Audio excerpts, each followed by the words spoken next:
Hi friends, thermos flask நீங்கள் எல்லாருமே பார்த்துருப்பீங்க. இதில் எப்படி வெந்நீரை ஊற்றினா அது அப்படியே சூடாகவே மெயின்டைன் ஆகுது. இதுக்கு பின்னாடி இருக்கக்கூடிய அறிவியல் என்ன? அதை தான் இந்த வீடியோவில் பார்த்து தெரிஞ்சுக்கிட போகிறோம். வாங்க வீடியோவுக்கு போகலாம். சிம்பிளான சயின்ஸ் பற்றின வீடியோஸ்லாம் நீங்கள் பார்க்கணுன்னா மறக்காமல் இந்த சேனலை சப்ஸ்கிரைப் பண்ணி ஃபாலோ பண்ணுங்கள். தெர்மோஸ் ஃப்ளாஸ்க் வந்து எப்படி ஒர்க் ஆகுது அப்படிங்கிறத நம்ம தெரிஞ்சுக்கணும். இந்த தெர்மோஸ் ஃப்ளாஸ்க் வந்து பார்த்தீங்கன்னா வெளியில் வந்து ஃபைபர்லேயோ மெட்டல்லையோ இல்லை பிளாஸ்டிக்லேயோ இருக்கும். உள்ளுக்கு வந்து பார்த்தீங்கன்னா ஒரு சில்வர் கோட்டட் சேம்பர் வந்து இருக்கும். இது ரெண்டுக்கும் மத்தியில் வந்து பார்த்தீங்கன்னா ஒரு வேக்யூம் பிளேஸ் இருக்கும். இந்த வேக்யூம் பிளேஸில் வந்து ரெண்டு பக்கமுமே அந்த ரிஃப்ளெக்டிவ் சைடு தான் இருக்கும். அதாவது சில்வர் கோட்டடாக இருக்கும்.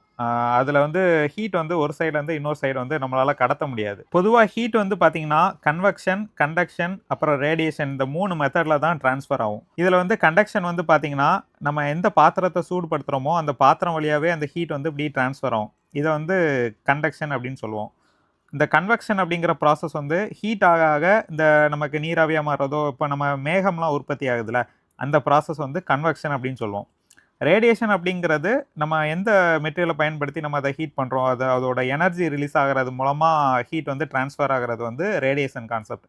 இந்த 3 மெத்தடில் தான் வந்து ஹீட் ட்ரான்ஸ்ஃபர் ஆகும். தெர்மோஸ் ஃப்ளாஸ்கில் இந்த மாதிரி ஒரு வேக்யூம் ஸ்பேஸ் இருக்கிறதுனால இந்த சேம்பரில் இருக்கக்கூடிய ஹாட் வாட்டர் அதோட ஹீட்டை வந்து கண்டக்ஷன் மூலமா, இல்லைனா கன்வெக்ஷன் மூலமா, இல்லைனா ரேடியேஷன் மூலமா வெளியில வந்து கடத்த முடியாது. ஸோ இதில் இருக்கக்கூடிய லிக்யூடோட டெம்பரேச்சரை ஓரளவு நம்மளால மெயின்டைன் பண்ண முடியும். இப்படி தான் பார்த்தீங்கன்னா தெர்மோஸ் ஃப்ளாஸ்க் வந்து ஒர்க் ஆகுது. இந்த வீடியோ உங்களுக்கு பிடிச்சதுன்னா ஒரு லைக் பண்ணுங்க, மறக்காம கமெண்ட் பண்ணி ஷேர் பண்ணுங்க.